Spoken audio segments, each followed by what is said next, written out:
Following Mr. Perry's death in October of last year, law enforcement, my office, and our partners represented on this stage began an in-depth, wide-ranging investigation.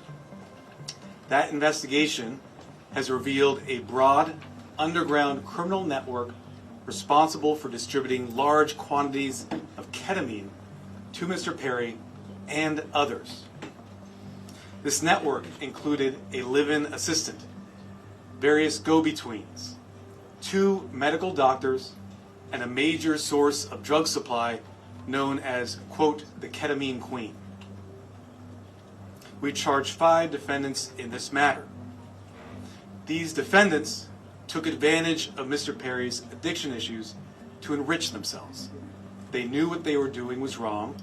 They knew what they were doing was risking great danger to Mr. Perry, but they did it anyways.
The 2 lead defendants in this case are defendants Salvador Plasencia and defendant Jasvin Sanya.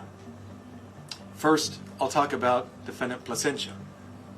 Defendant Plasencia was a medical doctor.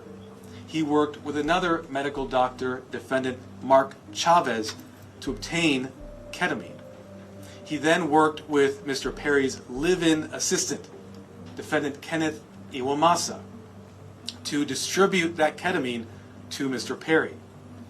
Over 2 months, from September to October 2023, they distributed approximately 20 vials of ketamine to Mr. Perry in exchange for $55,000 in cash. Defendant Sanya sold the batch of ketamine that resulted in Mr. Perry's death on October 28th.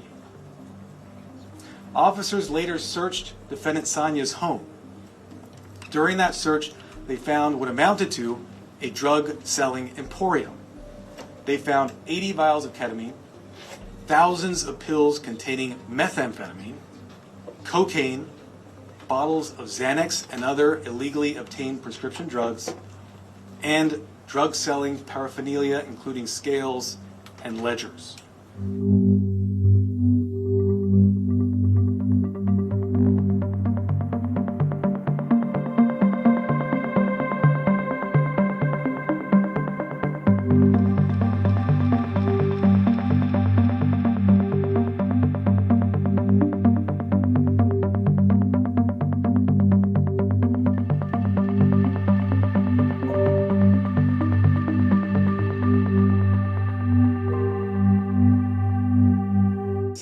this case, we are not talking about legitimate ketamine treatment. We're talking about two doctors who abused the trust they had, abused their licenses to put another person's life at risk. 5 defendants who, as I mentioned, knew what they were doing was wrong. In fact, one of them has sold ketamine that resulted in the death of another person in 2019. Nothing about what we see today was legitimate, and that's why we filed criminal charges. Over 2 months, from September to October 2023, they distributed approximately 20 vials of ketamine to Mr. Perry in exchange for $55,000 in cash. Defendant Placentia saw this as an opportunity to profit off of Mr. Perry. He wrote in a text message in September 2023, quote, "I wonder how much this moron will pay." He also stated in text messages that he wanted to be Mr. Perry's sole source of supply. He wrote in a text message that he wanted to be Mr. Perry's, quote, "go-to for drugs." 5 people, including 2 doctors and an alleged drug dealer, have been charged in connection to the death of Hollywood actor Matthew Perry. The Friends star was found dead in a hot tub in his home last year, and it's believed he died from acute effects of ketamine. Today, authorities in LA have painted the picture of a criminal network which was distributing drugs to the actor. It was a death which rocked Hollywood and millions of fans around the world. Matthew Perry found lifeless, face down in a hot tub at his LA home. Now, police say this was not just a tragic overdose. 5 people, including 2 doctors, have been charged with providing the actor ketamine, the drug that ultimately killed him. In the 2 months before his death, Perry spent $55,000 on 20 vials of ketamine. These defendants took advantage of Mr. Perry's addiction issues to enrich themselves. They knew what they were doing was wrong. They knew what they were doing was risking great danger to Mr. Perry, but they did it anyways. One of those charged is Jasveen Sanger. Prosecutors allege she's a drug dealer, known informally as the ketamine queen. She lived here in Hollywood, prosecutors say operating a drug-selling emporium out of her house, ultimately supplying Perry with the vial of ketamine that killed him. Neighbours are shocked at this connection to Perry's death on their doorstep. We noticed some weird people coming in and out with briefcases and stuff, and sometimes instrument cases, so I thought it was like musicians too. And then, yeah, one night, like, someone came and like tried to bust her door down, and there was like a lot of commotion in the hallway. It's pretty bizarre. I never really thought that that would kind of be something that I would be like next door to. But yeah, I don't know. It's just kind of surreal and like scary, I guess. I don't know. Photos from the indictment show ketamine inside a so-called stash house. Ketamine is an anaesthetic drug with psychedelic properties, commonly known as a party drug, but in recent years has been used as an alternative therapy to treat anxiety and depression. Perry had been undergoing a medically improved ketamine therapy course, but became addicted and turned to an underground network. As Matthew Perry's ketamine addiction grew, he wanted more, and he wanted it faster and cheaper. That is how he ended up buying from street dealers who sold the ketamine that ultimately led to his death. An urgent care doctor allegedly worked to get ketamine to Perry despite knowing he was an addict. In a text exchange with another defendant, also a doctor, Salvador Placentia discussed supplying Perry with drugs. He wrote, "I wonder how much this moron will pay, and let's find out."